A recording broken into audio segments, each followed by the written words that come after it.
The rain came down like a curtain, and a little girl sat alone beneath it, shivering on a scuffed suitcase that held everything she owned. If you passed her tonight, would you stop or would you keep walking? Emily Johnson's fingers tightened around a half-empty bottle of water, her breath a ghost in the cold. She had stopped crying hours ago, the tears had run dry before the buses did. People hurried by, their eyes skipping over the child who tried to look smaller than she was, as if shrinking could turn her invisible. Just that morning, her mother had cupped Emily's face and whispered, "Be brave. This is for your future." Then came the kiss that lingered too long, and the woman in the sharp navy coat, Samantha Parker, smiled like a light. Emily wanted to believe in that glow. She wanted to believe in anything that promised a way out of the hospital bills and lightless nights. Hours earlier, before the clouds bruised the sky, Emily was still her father's shadow, perched on a plastic chair by his bed. He told stories in a soft rasp, stories about climbing trees and fixing engines and how hope, when held tightly enough, could tow a broken heart like a truck to safe ground. The machines hummed and blinked, counting time they could not afford. Twice that month the power at home had slipped away like a tired friend. When Samantha appeared, everything sounded like rescue. A home. School. A chance to earn and send money back for her father's treatment. Her mother's hesitation was real, but desperation wears the mask of wisdom when your back is against the wall. Papers were signed. Bags were packed. Prayers were said. Night thickened. Emily pulled her jacket tighter and tucked the bottle beside her suitcase as if guarding treasure. Her stomach ached, but she told it to hush. She pictured her mother's hands, red from scrubbing, and her father's smile, stubborn in its warmth. She would survive. The city greeted them with neon and wet sidewalks. Samantha's sweetness soured fast. "No questions," she said. "No wandering." The apartment was dim, doors closed, voices hushed in the wrong ways. Girls with tired eyes traded glances that said more than warnings ever could. The work Samantha outlined belonged to a world a child should never even hear about. Emily's chest tightened, the air felt thinner, meaner. "I won't," Emily said, small but steady. Samantha's face chilled, brightness gone. The decision landed fast and hard. A door opened to the night. A shove. And then Emily stood in the rain again, the city swallowing her. The suitcase that had promised tomorrow was once more just a box of clothes and wishes. She walked until her legs ached, following the shine of streetlights, counting coins in her palm. At the bus station she found an awning and a patch of dry ground big enough for a child to pretend it was a room. She watched the flow of strangers and learned a truth: people look away because it is easier than looking in. By evening she tried selling the one thing she had that anyone might want. "Water, sir?" she asked a man who never slowed. "Please, one bottle?" A woman pressed $1 into her hand without taking anything. Every coin felt like a wire stretched back to her father's bedside, still unbroken.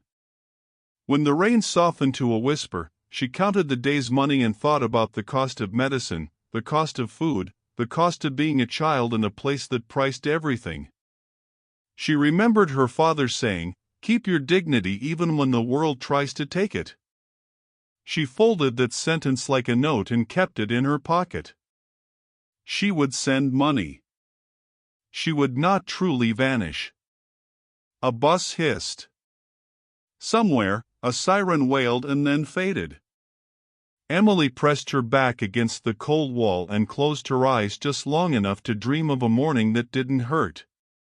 What she didn't know, what she couldn't, was that her path was bending toward a shadowed alley, a bleeding stranger, and a choice that would turn a child with nothing into the reason a powerful man kept breathing. Before sunrise, the world would ask her a question and, despite the fear knotting her ribs, Emily would answer it with the only thing she had left to give: courage. Sirens shattered the quiet like glass, bouncing between brick walls slick with rain. Emily's sneakers slapped through shallow puddles, the coins in her pocket rattling with every step. She wasn't running from the police, at least, not tonight, but from the feeling that the streets had learned her face, that eyes she couldn't see were watching. The alley she slipped into smelled of oil and metal, the light from a single flickering lamp slicing the darkness in half. She pressed herself against the wall, breathing hard, waiting for her pulse to slow.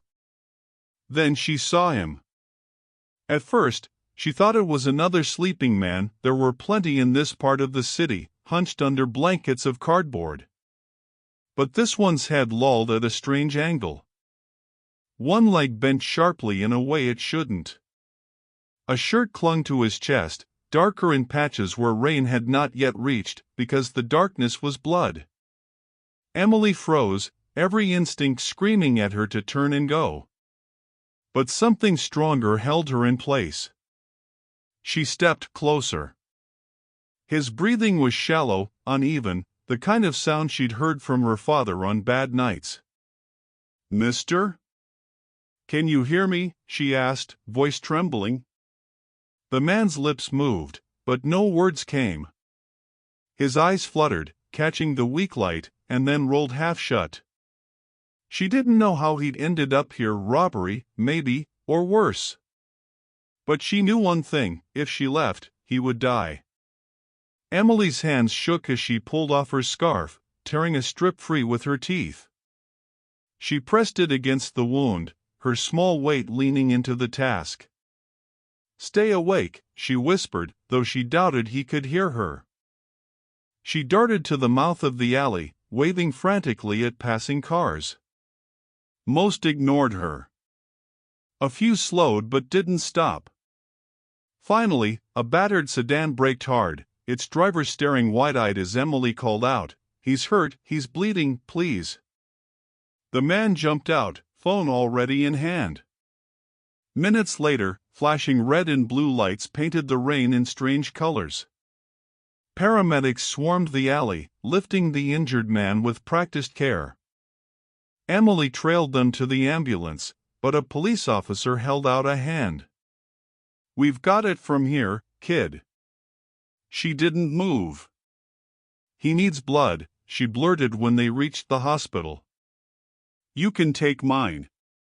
The nurse blinked at her. "You're very young." "Then take as little as you have to," Emily insisted, her chin tilting in stubborn defiance. Hours later, wrapped in a thin hospital blanket, she watched through the glass as doctors worked on him. Exhaustion finally won, and she drifted into a shallow sleep. It was morning when she heard a voice, low, hoarse, but steady. "You're the girl." Emily's eyes opened. The man was propped up in bed now, pale but alive. The beeping machines beside him seemed less frantic than before. "What's your name?" he asked. "Emily Johnson." A flicker passed through his gaze, something she couldn't name: surprise, maybe, or curiosity. "Emily, thank you." She shrugged, unsure what to say. No one had thanked her in a long time. Hours later, they told her she could leave. No ride offered, no questions asked. She stepped back into the daylight, coins still in her pocket, the city already swallowing her again. She didn't know that the man she'd saved was Richard Matthews, a billionaire whose name was printed in magazines she'd never read, a man whose voice could move markets. To her, he was just someone who had needed help. And somewhere in a quiet hospital room, Richard was thinking about the girl who had stood in the rain for a stranger, who had given her blood without knowing who he was. He was thinking about how rare that kind of courage was. By evening, Emily was back on her corner, bottles lined up beside her like soldiers, the day's goal clear: earn enough for food, send the rest home.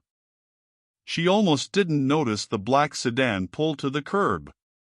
A man stepped out, crisp charcoal suit, the hospital still in his eyes. Emily Johnson? Her hand tightened on the bottle. Why? Mr. Matthews would like to see you. She didn't yet know this was the moment her life would pivot. That this invitation would not just bring her into a stranger's office, it would pull her into a story neither of them saw coming. They didn't tell Emily why the hospital felt different the next morning. No one explained why nurses glanced her way, then looked quickly back at their charts. No one told her why a man in a charcoal suit stood posted outside the patient's room, hands folded neatly, as if guarding something important. She only knew the man she'd pulled from the alley was alive. Through the thin curtain, she saw him now, propped up in bed, skin still pale but eyes sharp and focused. They found hers and didn't let go, as though he was trying to place her in a memory. She hesitated at the doorway, unsure if she belonged there. "Come closer," his voice rasped, a gravelly whisper that carried more authority than volume. Emily stepped forward, her sneakers squeaking against the polished floor. She wondered if he remembered the rain, the scarf pressed against his wound, or the way she'd begged strangers for help. "What's your name?" he asked. "Emily. Emily Johnson." A small nod. "Then, you saved my life." She shrugged, because she didn't know how to hold words like that. "I just did what I could." He studied her, his gaze lingering like he was weighing unspoken questions. Who left a child alone in a city? Why was she there at night? What had pushed her to risk herself for a stranger? But instead of asking, he said, "Thank you." She didn't realize that, while she left the room later with nothing more than a thin smile, Richard Matthews was already setting things in motion. Hours later, she was back on the streets. Coins clinked in her pocket as she made her way to her usual corner. The city was still wet, the air smelling faintly of exhaust and damp pavement. She stacked her bottles of water neatly, hoping for a good day. The first car rolled by without slowing. The second stopped briefly, a woman handing her a quarter before driving on. Then came the black sedan. It slowed to a crawl, then stopped directly in front of her. The driver stepped out. It was the same man she'd seen in the hallway that morning. Emily Johnson? Her grip tightened on the bottle. Why? Mr. Matthews would like to see you. She didn't know whether to run or nod. She had learned the city's rule: nothing was free, and invitations could be traps. But something in his tone, measured, calm, held her there. Minutes later, she sat in the sedan's back seat, the leather cold under her palms. Outside, buildings rose and fell in the windows, the city stretching endlessly. They stopped in front of a glass tower that seemed to touch the clouds. Inside, the air smelled faintly of citrus and something expensive she couldn't name. Elevators whispered her upward until the doors opened onto an office lined with bookshelves and floor-to-ceiling windows. Richard Matthews stood behind a desk that gleamed like still water. He moved carefully, the stiffness of recovery still in his steps. "Emily," he said, as if speaking her name anchored something in him. "I wanted to see you again." She shifted in her seat when he gestured for her to sit. "Why?" "Because you saved my life," he said simply. "And I want to know yours." Emily hesitated. People didn't ask about her life unless they wanted something.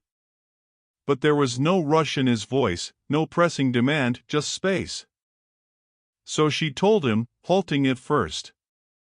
About the small town. Her father's illness. Selling water to send money home. She skipped over Samantha entirely. That wound was a locked box she wasn't ready to open. When she finished, he sat back, silent. The air between them felt heavier, not with judgment, but with thought. "You shouldn't have to fight this hard to survive," he said at last. She looked away. "Lots of people fight harder." He nodded slowly, as if filing away that truth. "Maybe. But not everyone does it with your kind of courage." She didn't believe in promises anymore, not from strangers. Still, something in his voice made her think this one might be different.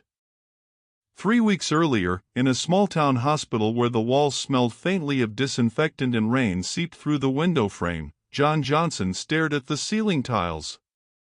He counted the stains, the cracks, the spaces between anything to keep from counting the seconds between his breaths. Beside him, Emily's mother wrung out a cloth in a basin and dabbed his forehead. Her hands trembled, not from the fever in the room but from exhaustion that had settled into her bones. They had sold the television, his old tool set, even her wedding ring. The bills still came like a tide, each one heavier than the last. The only thing left to give away was hope, and she was holding on to that with everything she had. "She's a fighter," John said, his voice rough but steady. "No matter where she is, she'll find her way." His wife tried to smile. It didn't quite reach her eyes. They hadn't heard from Emily since she left with Samantha Parker, the woman with polished shoes and 2 perfect promises. Letters had no address to find her. Calls went unanswered. At night, she prayed into the dark, whispering her daughter's name like it might carry across miles. Back in the present, a black sedan eased to a stop outside a glass tower in the city. Inside, Emily sat in the back seat, hands folded tightly in her lap. The car was so clean it made her nervous to breathe too deeply, like she might leave something behind. The driver opened the door, and she stepped into the shadow of a building taller than anything she'd ever seen. Inside, the lobby shimmered with light from marble floors and towering glass. People in tailored suits moved like they belonged here. Emily kept her head down. Upstairs, the elevator doors slid open into a sunlit office. Richard Matthews was waiting, leaning slightly on the edge of his desk. His recovery was visible in the stiffness of his movements, but his eyes were bright and focused. "Emily," he said warmly, "I'm glad you came." She hesitated in the doorway, but he gestured toward a chair across from his. She sat, legs swinging slightly above the floor. "I've been thinking about what you told me," he began. "About your father." She looked down at her hands. "He's sick. Has been for a while." Richard reached for a folder on his desk. "I asked my team to look into it. His condition is serious, but there are treatments. Good ones. Not here, though. They'd need to be done overseas." Emily's head lifted slowly. "Overseas?" "I'd like to make that happen," he said simply. She blinked, unsure she'd heard him right. "Why?" "Because you saved my life," Richard said. "And because no one should have to fight this hard just to survive." Her instinct was to distrust it. People didn't just offer things, not without wanting something back. But his voice carried no trap, only resolve. 2 days later, a black sedan pulled up outside the Johnson home. Emily's mother stepped out onto the porch, eyes narrowing at the sight of the man in a tailored suit. Inside the house, John shifted upright in bed as the man introduced himself as Mr. Matthews' representative. Within minutes, the small living room felt like a dream no one dared to breathe on too hard, a plan for John's transfer to a top hospital abroad, full expenses covered, living costs provided while he recovered. Emily's education secured through a trust fund. Back in the city, Emily sat across from Richard again. She studied his face, looking for the catch. "Why me?" she asked. Richard leaned forward. "Because someone once helped me when they didn't have to. It changed my life. I've never forgotten it. This is my turn to do the same." Emily didn't answer right away. Gratitude felt too small for something this big. And yet, somewhere deep inside, the wall she'd built to survive began to shift, not crumbling, but making space for something she'd almost forgotten how to feel. Richard Matthews had made decisions that moved markets, but none felt heavier than the one circling his mind now: repay a debt and step back, or step forward and change two lives forever. A check would be simple. A plan would be tidy. But the image kept returning: Emily in that hard plastic chair, eyelids drooping, refusing to leave until he was safe. He had been measured by profits for years, now he was being measured by a child's gift. He walked the perimeter of his office, windows opening onto a city that usually answered him. Today the skyline offered silence. A voice in him argued for distance: fund the surgery, fund the school, set guardrails, keep your world clean. Another voice, quieter, stubborn, said that money alone would not carry a girl from survival into belonging. Which voice was honest? Which one was kind? His assistant, Maya, entered with a stack of updates. Flights. Specialists. Legal paperwork. "We can do everything," she said, "and still do nothing." She meant the invisible part, the part where a child learns to trust because someone keeps showing up. He nodded. That afternoon he visited the Johnson home before the transfer. The house was modest, neat despite the exhaustion in every corner. John sat propped by pillows, a fatigue-softened strength in his eyes. Richard shook his hand. "Your daughter saved my life," he said. "She saves things," John replied. "Pennies. Stray cats. People. A breath, then a smile. She'll try to save you from yourself, too." The line landed with a warmth that surprised Richard. He had saved companies by trimming edges from people.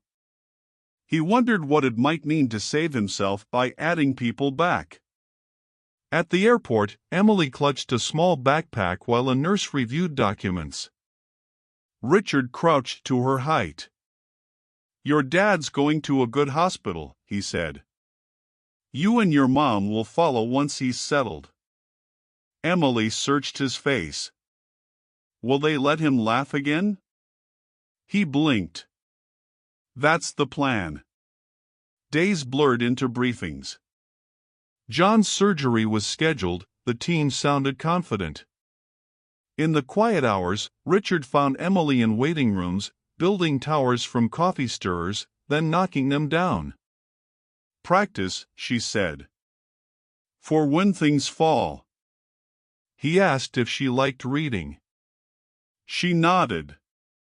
He brought a book the next day, then another. He did not promise the world.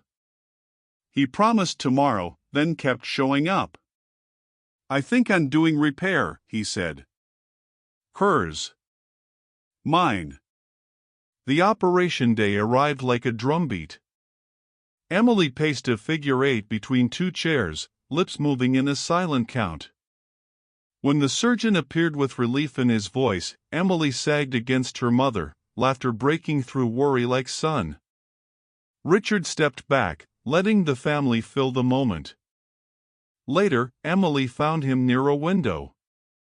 "If you leave now," she said, "does that mean I was right not to trust anyone?" "It means I failed," he answered. "I'm not leaving. Not until leaving doesn't hurt." She weighed that, then nodded once. A contract written in kept presence. Weeks turned into a rhythm: therapy for John, school placement meetings for Emily, paperwork, and calls into evenings. Richard felt the sharp edges inside him start to round. He noticed small things: a teacher who pronounced Emily's name like a promise, a neighbor who left oranges on the step, the way Emily organized drawers because chaos made mornings slower. He set boundaries, too. He wasn't replacing a father, he was adding a circle. He wasn't erasing Emily's past, he was helping her carry it. The first time Emily called him, it was to ask how to fix a leaky faucet. He guided her through it, step by step, listening to the water stutter, then quiet. She cheered. He laughed, and the laugh felt new. At a follow-up, John looked stronger. "You look different," he told Richard. "Less armored." "Maybe I loaned some armor to people who needed it," Richard said. "Or maybe you learned you didn't need so much." That night, Richard stood in his kitchen, lights low. He thought of identities he'd carried like trophies: founder, visionary, survivor. Another word had been knocking: smaller, steadier. Not savior. Not benefactor. Something closer to caretaker. Something close to family. He didn't decide everything that night. He decided one thing: to keep showing up until belonging didn't feel borrowed. The rest could grow from there. Thank you. The last time Emily woke to the sound of rain, she was curled beneath a bus station awning, her jacket soaked and heavy like a second skin. The cold had gnawed into her bones, every gust of wind threatening to sweep her away like a leaf. Her hands, once numb and trembling, clutched the worn straps of a suitcase that carried only dreams and loneliness. This morning, rain tapped gently on the window of her own room, a room with walls that held warmth and safety. The scent of pancakes drifted softly from the kitchen, and laughter floated down the hall, a sound she had almost forgotten was real. Her father's cough was lighter now, his smile returning with slow but steady breaths. The contrast was almost too much to bear. Her father's surgery overseas had been a success. Though he moved carefully, each step was a victory over the illness that once threatened to claim him. Their new home was modest, but it was theirs, where shoes stayed by the door and no one went to bed hungry. Richard Matthews visited often, though never loudly. Sometimes he brought books filled with stories of faraway places, other times, he simply sat in quiet company. Emily noticed how his eyes softened when they met hers, as if she brought a light back into a life that had dimmed behind glass towers and endless meetings. One afternoon, beneath the soft glow of autumn, Emily and Richard sat in the backyard. Leaves rustled gently, casting flickering shadows over the grass. "Why did you really help me?" Emily asked, breaking the silence. Richard paused, searching for words as if they were precious. "Because you reminded me what I'd lost, that it's not what you have, but what you give that matters most. You gave me your trust, your courage, even your blood. I couldn't walk away from that." Emily smiled then, a real smile that reached deep into her eyes. "So I guess we saved each other." Though the memory of the streets never fully faded, it no longer held her captive. It became a part of her strength, a silent promise of resilience forged in cold nights and broken dreams. And Richard? He no longer saw her as the girl who saved his life in a dark alley. She was family now. Life changes when you least expect it. Sometimes, one small act of kindness becomes the thread that stitches two broken stories into a whole. If you believe in the quiet power of compassion to change lives, hold on to it, because you never know when your smallest act might become someone else's turning point.